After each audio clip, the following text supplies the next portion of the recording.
Hello friends, मैं रेनू स्वागत करती हूँ आप सभी भावी अध्यापक एवं अध्यापिकाओं का आपके अपने channel target UP TET C TET में। दोस्तों, आज की इस क्लास में हम पढ़ने वाले हैं आपके डीएलएड फर्स्ट सेमेस्टर का फर्स्ट पेपर यानी कि बाल विकास एवं सीखने की प्रक्रिया के अंतर्गत आप लोग के राजन सीरीज के मोस्ट इंपॉर्टेंट अतलब उत्तरी क्वेश्चन की सीरीज में क्वेश्चन नंबर 101 से ये आपका लास्ट पार्ट है। 2 पार्ट में हमने 100 क्वेश्चन कंप्लीट कर लिया है। डिस्क्रिप्शन बॉक्स और कमेंट बॉक्स में आपको लिंक मिल जाएगी। तो क्वेश्चन नंबर 101 पे आते हैं। टीएटी परीक्षण का संबंध किससे है? तो टीएटी परीक्षण का संबंध व्यक्तित्व परीक्षण से है, जिसका प्रतिपादन मरे एवं मार्गन ने किया था या मुरे एवं मार्गन ने किया था। आगे बढ़ते हैं। ये एक व्यक्तित्व परीक्षण है, टेट परीक्षण, याद रखिएगा। क्वेश्चन नंबर 102 है। स्मृति का मुख्य कार्य क्या है? तो पूर्व अनुभव को संजो कर रखना तथा समय आने पर याद दिलाना ही स्मृति का मुख्य कार्य है, यानी कि मेमोरी। कोई भी घटना हमारे जीवन में हुई होती है या कुछ भी चीजें हमारी जो यादें होती हैं उनको संजो कर रखना और समय आने पर उसको रिपीट करना। जैसे कि जब हम स्कूल में से निकल जाते हैं तो बहुत सारे टीचरों को, बहुत सारे दोस्तों को हम मिस करते हैं अपने जीवन में, जो हमारे साथ नहीं होते हैं। तो इस तरीके से जो स्मृति है इसका मुख्य कार्य यही है। क्वेश्चन नंबर 103 है। सक्रिय विस्मृति से क्या आशय है? सक्रिय स्मृति का मतलब याद रखना, विस्मृति का मतलब भूल जाना। तो सक्रिय विस्मृति का कारण व्यक्ति है, वह स्वयं ही किसी बात को भूलने का प्रयास करके उसे भुला देता है। फ्रायड के अनुसार हम विस्मृति की क्रिया द्वारा अपने खुद के अनुभव को स्मृति से निकाल देते हैं। क्वेश्चन नंबर 104 है। सृजनात्मकता से क्या आशय है? यानी कि क्रिएटिविटी। तो सृजनात्मकता का अर्थ मौलिकता से लिया जाता है। मौलिकता मुक्त साहचर्य है। सृजनात्मकता में साहचर्य के तत्वों का मिश्रण रहता है। उस कार्य को सृजनात्मक कार्य कहते हैं जिसके कार्य का परिणाम नवीन होता है या नया होता है। जैसे आपने कोई नई पेंटिंग बना दी या कोई नया ऐसा कुछ क्रिएटिव बना करके दिखाया टीचर को, जिससे टीचर या पूरे क्लास के लोगों में एक उत्साह आ गया उसको देखकर। क्वेश्चन नंबर 105 है। व्यक्तित्व की परिभाषा लिखिए अथवा व्यक्तित्व की कोई एक परिभाषा लिखिए। तो देखिए, मन के अनुसार व्यक्तित्व की परिभाषा एक व्यक्ति के ढांचों, व्यवहार के स्वरूपों, रुचियों, अभिवृत्तियों, संगठकों, योजनाओं तथा अभिरुचियों के सबसे अधिक लाक्षणिक संकलन के रूप में की जा सकती है। 2022 और 2023 में व्यक्तित्व की परिभाषा पूछा था। क्वेश्चन नंबर 106 है। रोडसा परीक्षण विधि को किस मनोवैज्ञानिक ने प्रारंभ किया? तो हरमन रोडसा ने आरंभ किया था 1960 में। क्वेश्चन नंबर 107 है। मध्यमान का उपयोग कब किया जाता है? तो जब पृथक प्राप्तांकों के योग से प्रतिनिधित्व प्राप्तांक प्राप्त करने हो तब मध्यमान का उपयोग किया जाता है। क्वेश्चन नंबर 108 है। मध्यांक की कोई एक परिभाषा लिखिए। तो कॉर्नर के अनुसार मध्यांक समंक श्रेणी का वह चर मूल्य है जो समूह को 2 बराबर भागों में इस प्रकार बांटता है कि एक भाग में सभी मूल्य मध्यांक से अधिक हो और दूसरे भाग में सभी उससे छोटे हो। क्वेश्चन नंबर 109 है। जन्म के समय शिशुओं के भीतर कितने संवेग पाए जाते हैं? तो 3। कौन कौन? भय, क्रोध और प्रेम। याद रखिएगा, ये बहुत पूछता है। भय, क्रोध और प्रेम, यही 3 संवेग पाए जाते हैं बच्चे में जन्म के समय। क्वेश्चन नंबर 110 है। बुद्धि के बहुकारक सिद्धांत का प्रतिपादन किसने किया था? तो थॉर्नडाइक ने किया था। क्वेश्चन नंबर 111 है। अंतर्मुखी व्यक्तित्व से क्या तात्पर्य है? अंतर्मुखी व्यक्तित्व उस व्यक्तित्व को कहते हैं जो आत्मचिंतन अधिक करता है, दार्शनिक प्रवृत्ति का होता है तथा कम सामाजिक होता है। यानी कि ऐसे व्यक्ति जो अपने में ही रहना पसंद करते हैं, जैसे कि लेखक हुआ, जो लोग अपनी ही दुनिया में रहते हैं और खुद ही अपने अपने विचारों को खुद ही लिखते हैं, वो किसी से अपनी बातों को खुल करके कह नहीं पाते हैं। और ऐसे बच्चे भी बहुत सारे होते हैं क्लास में जो हमसे खुल करके अपनी बातें नहीं कह पाते हैं या उन्हें कहने में शर्म आती है। क्वेश्चन नंबर 112 है। सामान्य बौद्धिक स्तर के बालक की बुद्धि लब्धि कितनी होती है या सामान्य बालक की बुद्धि लब्धि कितनी होती है? तो 90 से 109 या फिर ऐसे भी आप लिख सकते हो 90 से 110, ये भी सही है। क्वेश्चन नंबर 113 है। बुद्धि परीक्षण के लिए प्रयुक्त होने वाले टीएटी परीक्षण का निर्माण किसने किया था? तो टेट परीक्षण का निर्माण किसने किया था? टीएटी परीक्षण का निर्माण किसने किया था? मरे एवं मार्गन ने, अभी आपने देखा है। क्वेश्चन नंबर 114 है। अभिप्रेरणा का क्या अर्थ है? अभिप्रेरणा एक प्रक्रिया है जिसमें सीखने वाले की आंतरिक शक्तियां या आवश्यकताएं उसके वातावरण में विभिन्न लक्ष्यों की ओर निर्देशित करती हैं। यह अभिप्रेरणा किसी कार्य को आरंभ करने, जारी रखने और नियमित करने की प्रक्रिया है। ये गुड की परिभाषा है और ये सबसे अच्छी परिभाषा अभिप्रेरणा की। आगे बढ़ते हैं। क्वेश्चन नंबर 115 है। हल के अनुसार सीखने की प्रक्रिया का आधार क्या है? तो हल का मत है कि सीखने की प्रक्रिया का आधार आत्म संशोधन है। क्वेश्चन नंबर 116 है, सीखने की कोई एक परिभाषा लिखिए। तो वुडवर्थ के शब्दों में, यानी कि वुडवर्थ की परिभाषा है सीखने की कि नवीन ज्ञान और प्रतिक्रियाओं को अर्जित करने की प्रक्रिया को सीखना या अधिगम कहते हैं। क्वेश्चन नंबर 117 है, बच्चों के भाषा विकास में अवरोधन के 2 कारण लिखिए। तो ध्वनि दोष के कारण भाषा विकास में अवरोधन हो जाता है, यानी कि अगर बच्चा हकला रहा है, तुतला रहा है, या उसकी जीभ में किसी प्रकार की प्रॉब्लम है, जीभ कटी हुई है, तो ऐसे बच्चे सही प्रकार से उच्चारण नहीं कर पाते। बोलने के अंगों में दोष के कारण भी भाषा विकास में अवरोधन आ जाता है। क्वेश्चन नंबर 118 है, बाल विकास के अंतर्गत शैशवावस्था की आयु कितनी होती है? तो जन्म से लेकर के 5 वर्ष तक। क्वेश्चन नंबर 119 है, थॉर्नडाइक ने अपने सीखने के सिद्धांत के अंतर्गत कितने नियम बताए हैं? तो हम सभी को पता है सीखने के मुख्य 3 नियम बताए हैं। कौन कौन सा है? अभ्यास का नियम, तत्परता का नियम और प्रभाव का नियम, और ये तीनों बहुत पूछता है एग्जाम में। क्वेश्चन नंबर 120 है, प्यास, भूख, निद्रा, प्रतिष्ठा में कौन सा अर्जित अभिप्रेरणा है? तो हम सभी को पता है पद, प्रतिष्ठा, मान सम्मान, ये सब अर्जित करना पड़ता है हमें समाज में। ठीक है, बाकी प्यास, भूख, निद्रा ये बच्चा जन्म से ही धीरे धीरे उसको ये सब चीजें आने लगती हैं। क्वेश्चन नंबर 121 है, सीखी गई सामग्री को पुनः स्मरण रखने की असफलता क्या कहलाती है? तो विस्मृति या भूलना। क्वेश्चन नंबर 122 है, किसी अवर्गीकृत प्रदत्त में सबसे अधिक बार आने वाली संख्या क्या कहलाती है? तो बहुलांक या बहुलक। क्वेश्चन नंबर 123 है, परोक्ष वस्तुओं के विषय में चिंतन करना क्या कहलाता है? कल्पना। क्वेश्चन नंबर 124 है, बालक के केंद्रक में समानता कितने गुणसूत्र होते हैं? तो 46 गुणसूत्र, जिसे हम 23 जोड़े भी कहते हैं। 23 जोड़े।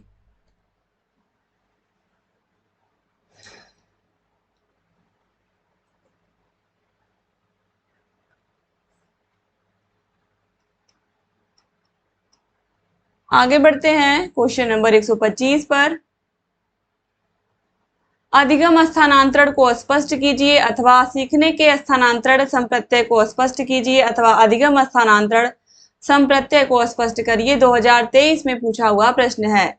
सीखने के स्थानांतरण से आशय है कि किसी विषय के सीखने से उपलब्ध ज्ञान अथवा किसी कार्य का अभ्यास कार्य के करने से प्राप्त होने वाले प्रशिक्षण का दूसरी परिस्थिति में प्रयोग करना। सिंपल सी भाषा में आप ऐसे लिख सकते हो कि एक स्थान पर सीखा हुआ ज्ञान अगर हमें दूसरी जगह पर काम आ रहा है, दूसरे स्थान पर काम आ रहा है, तो यही क्या हो गया? अधिगम का स्थानांतरण। क्वेश्चन नंबर 126 है, बालक के कोशों एवं पेशियों में समय के साथ साथ होने वाला वह परिवर्तन जिसके कारण वह निश्चित समय पर ही कोई कार्य करने के योग्य होता है, क्या कहलाता है? तो परिपक्वता। क्वेश्चन नंबर 127 है, व्यक्तिक एवं सामूहिक बुद्धि परीक्षण में मुख्य अंतर क्या है? तो व्यक्तिक बुद्धि परीक्षण में व्यक्तिगत रूप से किसी एक व्यक्ति का होता है, जबकि सामूहिक बुद्धि परीक्षण समूह में होता है, जिसमें 5 लोगों का 10 लोगों का ग्रुप होता है, एक साथ सबका परीक्षण ले लिया जाता है। जबकि व्यक्तिगत में केवल एक समय में एक ही व्यक्ति का, जैसे कि इंटरव्यू होता है तो एक समय में एक ही व्यक्ति का होता है। इसके बाद आगे बढ़ते हैं हम लोग अगले प्रश्न पर। क्वेश्चन नंबर 128 पर आते हैं, जब कोई बालक सीखने को तत्पर होता है तब वह जल्दी से चीजों को सीखता है। यह थॉर्नडाइक के सीखने के किस नियम के अंतर्गत आता है? तो तत्परता का नियम। क्वेश्चन नंबर 129 है, शारीरिक रचना, बुद्धि, रुचि, व्यक्तिगत गुणों में एक व्यक्ति का दूसरे से भिन्न होना क्या कहलाता है? व्यक्तिगत भिन्नता। जैसे कि कक्षा में अगर 30 बच्चे हैं तो 30 के तीसों क्या है? भिन्न भिन्न है। क्वेश्चन नंबर 130 है, वह मानवीय योग्यता जिसके द्वारा व्यक्ति किसी नवीन रचना विचार को प्रस्तुत करता है, क्या कहलाता है? तो यह योग्यता सृजनात्मकता है। क्वेश्चन नंबर 131 पे आते हैं, बालक के विकास में जो परिवर्तन होते हैं उनका संबंध शरीर और मन दोनों से होता है, स्पष्ट कीजिए। बालक के विकास का प्रभाव न केवल उसके शरीर में होने वाले परिवर्तनों पर पड़ता है, बल्कि उसके हार्मोनों में भी परिवर्तन आता है, जिसका प्रभाव उसके मन पर भी पड़ता है। इससे न केवल वह शारीरिक रूप से परिवर्तित तथा विकसित होता है, बल्कि मानसिक रूप से भी परिवर्तित होता है। क्वेश्चन नंबर 132 पे आते हैं, बाल विकास के सिद्धांतों का शैक्षिक महत्व बताइए। तो बाल विकास के सिद्धांत हमें यह बताते हैं कि विभिन्न अवस्थाओं में बालक का विकास एक समान नहीं होता। जैसे शैशवावस्था में लंबाई बहुत तेजी से बढ़ती है, और बाल्यावस्था में बच्चा धीरे धीरे स्कूल जाना शुरू करता है। फिर उसकी किशोरावस्था आ जाती है। तो सभी में जो विकास है, परिवर्तन है शारीरिक मानसिक, वो अलग अलग होते हैं। अवस्था सिद्धांत बालक के विकास को विभिन्न अवस्थाओं में बांटकर उसके विकास की व्याख्या करते हैं, जबकि प्रक्रिया सिद्धांत यह बताते हैं कि बालक के विकास को प्रक्रियाओं के आधार पर बांटकर भी उसके विकास की भविष्यवाणी की जा सकती है। इसके बाद क्वेश्चन नंबर 133 है, शैशवावस्था में शिक्षा का स्वरूप कैसा होना चाहिए? तो शैशवावस्था जन्म से लेकर के 5 वर्ष तक के बच्चे की शिक्षा कैसी होनी चाहिए? शैशवावस्था में बालक को दी जाने वाली शिक्षा उसके भविष्य के विकास की नींव का कार्य करती है। इस समय उसे भाषा, आचार विचार, नैतिकता, आदत निर्माण की शिक्षा दी जानी चाहिए।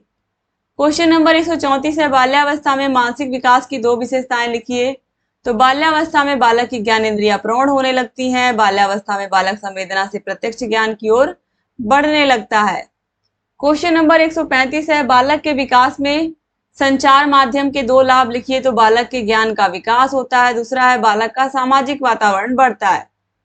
क्वेश्चन नंबर 136 है, बाल विकास में अधिगम की सम्मेलन व चित्र विचार गोष्ठी विधि बताइए। तो अधिगम की सम्मेलन तथा विचार गोष्ठी विधि एक अत्यंत महत्वपूर्ण विधि है।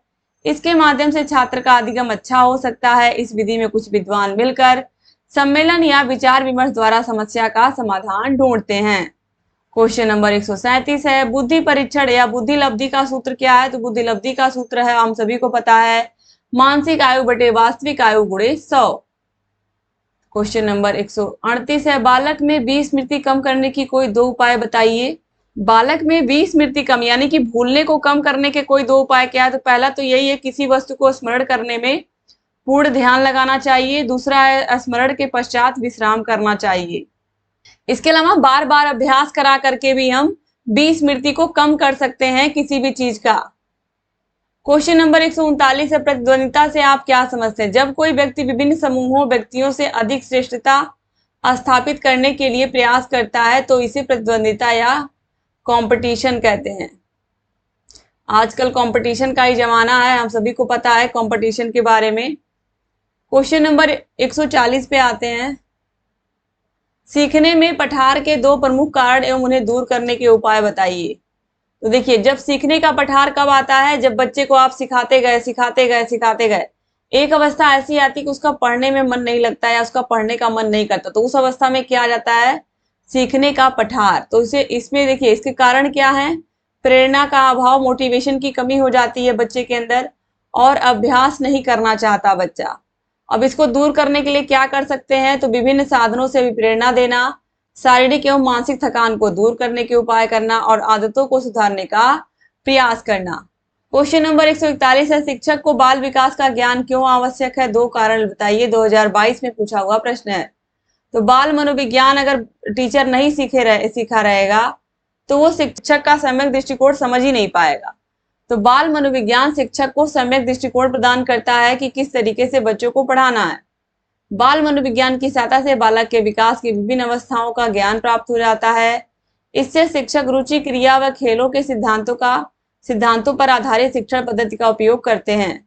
बाल मनोविज्ञान कक्षा में उपयुक्त शैक्षिक वातावरण उत्पन्न करने में सहायक होता है। क्वेश्चन नंबर 142 है, शैशवावस्था की प्रमुख विशेषताएं लिखिए।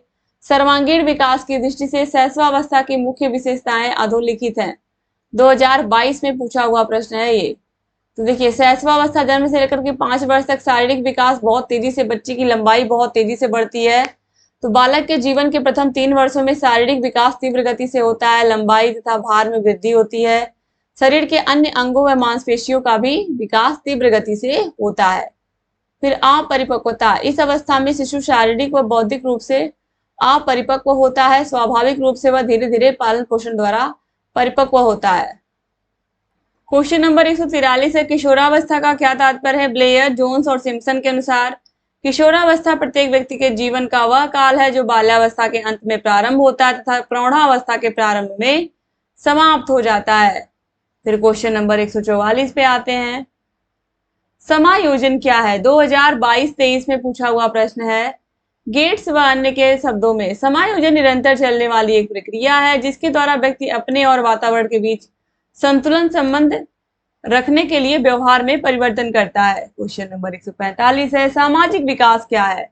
सामाजिक विकास का तात्पर्य विकास की उस प्रक्रिया से है जिसके द्वारा व्यक्ति सामाजिक वातावरण के साथ समायोजन करता है, सामाजिक नियमों के अनुरूप अपनी इच्छाओं व आवश्यकताओं पर नियंत्रण करता है, दूसरों के प्रति अपने कर्तव्यों का अनुभव करता है तथा लोगों के प्रति अच्छे सामाजिक संबंध स्थापित करता है। तो सामाजिकता में दोस्तों कहीं ना कहीं समाज के नियमों को भी हमें फॉलो करना होता है और इसके अलावा हम लोगों की मदद भी करते हैं। इसमें सामाजिकता अगर हमारे अंदर है तो हम दूसरों के प्रति अपने कर्तव्यों का भी हमारे अंदर अनुभव होता है। तो ये सब चीजें आती हैं इसमें सामाजिक विकास में। क्वेश्चन नंबर 146 है, आवाज में भारीपन किस अवस्था में आता है? तो किशोरावस्था में आ जाता है। 2022 में पूछा हुआ प्रश्न है। क्वेश्चन नंबर 147 है, कल्पना से आप क्या समझते हैं? कल्पना मनुष्य को नवीन आविष्कार, साहित्य सृजन, नव निर्माण आदि की देन है। कल्पना एक मानसिक क्रिया है जिसमें गत अनुभवों को या उन अनुभवों को जो सामने उपस्थित नहीं होता है उसे नवीन रूप से संगठित करके या सजाकर पुनः स्मरण किया जाता है। कल्पना में स्मृति का भी प्रभाव परिलक्षित होता है। कल्पना संवेदन, प्रत्यक्षीकरण एवं स्मृति पर आधारित होते हुए भी एक स्वतंत्र क्रिया है। तो कल्पना में हम क्या करते हैं, अपनी दुनिया में खोए रहते थे। हम भले ही बैठे हैं अपने कमरे में लेकिन हम पूरी दुनिया के बारे में, हम अमेरिका के बारे में, ब्रिटेन के बारे में, चीन के बारे में, सभी देशों के बारे में सोच रहे हैं। तो ये कल्पना ही करना हुआ। 2022 में पूछे हुए सारे प्रश्न हैं, आप देख सकते हो। क्वेश्चन नंबर 148 है, रुचि के भेद बताइए। तो रुचि जो है ये दो प्रकार की होती है, जन्मजात रुचि और अर्जित रुचि। क्वेश्चन नंबर 149 है, अमूर्त बुद्धि से आप क्या समझते हैं? अमूर्त बुद्धि ज्ञानोपार्जन के प्रति रुचि, रुझान, पढ़ने लिखने से संबंधित पुस्तकीय ज्ञान प्राप्त करने में, शब्दों तथा प्रतीकों के रूप में उपस्थित समस्याओं को हल करने में प्रकट होती है। जैसे गणित के सूत्रों को हल करने में, दर्शन एवं तर्कशास्त्र के विषयों को समझने में, साहित्यिक रचनाओं की सौंदर्यानुभूति में भी बुद्धि कार्य करती है। क्वेश्चन नंबर 150 है, शारीरिक विकास का अध्ययन क्यों जरूरी है? दो कारण बताइए। तो शारीरिक विकास मानव जीवन का सर्वाधिक महत्वपूर्ण पक्ष है। माता पिता एवं गुरुजन के लिए विभिन्न आयु में होने वाले परिवर्तनों एवं उनको प्रभावित करने वाले कारकों का ज्ञान होना आवश्यक है। व्यक्ति की शारीरिक रचना उसके संपूर्ण व्यवहार को प्रभावित करती है। अतएव व्यवहार के परिशोधन की तरफ भी ध्यान देना चाहिए। बालक के शारीरिक विकास का भावी जीवन और शिक्षा प्रक्रिया से गहरा संबंध है, अतः शारीरिक विकास पर जन्म से ही ध्यान देना आवश्यक है। क्वेश्चन नंबर 151 है, शिक्षक को बाल मनोविज्ञान की जानकारी क्यों आवश्यक है? तो शिक्षक को बालक को समझने के लिए हमें बाल मनोविज्ञान की जानकारी जरूरी। 2023 में पूछा हुआ सारा का सारा प्रश्न है। देखिए क्वेश्चन नंबर 152, रुचि का शैक्षिक महत्व लिखिए। तो दोस्तों देखिए, शिक्षण विधि सहायक सामग्री विषय वस्तु को रुचिकर, सरल, स्पष्ट व बोधगम्य बनाने में मदद करती है। या फिर हम ये कह सकते हैं, यहाँ पर रुचि का शैक्षिक महत्व पूछा है तो रुचि का शैक्षिक महत्व यही है कि अगर हमारा जिस विषय में रुचि है उस विषय को हम बहुत ही अच्छे से पढ़ते हैं और उस विषय में हम आगे चल करके बहुत अच्छा कर सकते हैं टीचर की मदद से। क्वेश्चन नंबर 153 है, व्यक्तित्व विकास में शिक्षा के किस प्रकार प्रभावी है? तो मानसिक रूप, भावनात्मक, शारीरिक, सामाजिक, नैतिक तथा आध्यात्मिक सभी प्रकार से प्रभावी है। क्वेश्चन नंबर 154 है, बुद्धि की कोई एक परिभाषा लिखिए। तो रॉबिन्स के अनुसार बुद्धि से तात्पर्य संज्ञानात्मक व्यवहारों के संपूर्ण वर्ग से होता है जो व्यक्ति ने सूझबूझ द्वारा समस्या का समाधान करने की क्षमता, नई परिस्थितियों के साथ समायोजन करने में की क्षमता और अमूर्तज्ञ रूप से सोचने में क्षमता और अनुभवों के लाभ उठाने की क्षमता को दिखलाता है। तो इस तरीके से फ्रेंड्स यहाँ पर आप लोगों ने पूरा का पूरा ये सारा बहुविकल्पी और अतलघुत्री प्रश्नों को कंप्लीट कर लिया है। आपको लिंक मिल जाएगी ऐप की, ऐप में आप जा करके सारे विषयों की पढ़ाई कर सकते हैं। ये हमारा कॉन्टेक्ट नंबर है, डिस्क्रिप्शन बॉक्स और कमेंट बॉक्स में आपको मिल जाएगा। हमारे ऐप का नाम है दोस्तों अस्तित्व एकेडमी, तो आप लोग जरूर जुड़िए। और ये हमारा यूट्यूब चैनल है टारगेट यूपी टेट सीटेट, ये हमारा इंस्टा आईडी है टारगेट यूपी टेट सीटेट की, इस पे आप जरूर हमें फॉलो कर लीजिए। तो thank you so much class को पूरा देखने के लिए। अगर चैनल को अभी तक सब्सक्राइब नहीं किया है तो प्लीज सब्सक्राइब कर दीजिए। जहाँ कहीं कोई भी समस्या है आपको वो हमें आप बता सकते हैं इस नंबर पर कॉल करके, ताकि हम आपकी सारी समस्याओं को दूर कर पाए दोस्तों। और अगर वीडियो को शेयर नहीं किया तो अपने कॉलेज फ्रेंड्स को भी शेयर कर दीजिए और चैनल को जरूर सब्सक्राइब कर लीजिए। जय हिंद दोस्तों।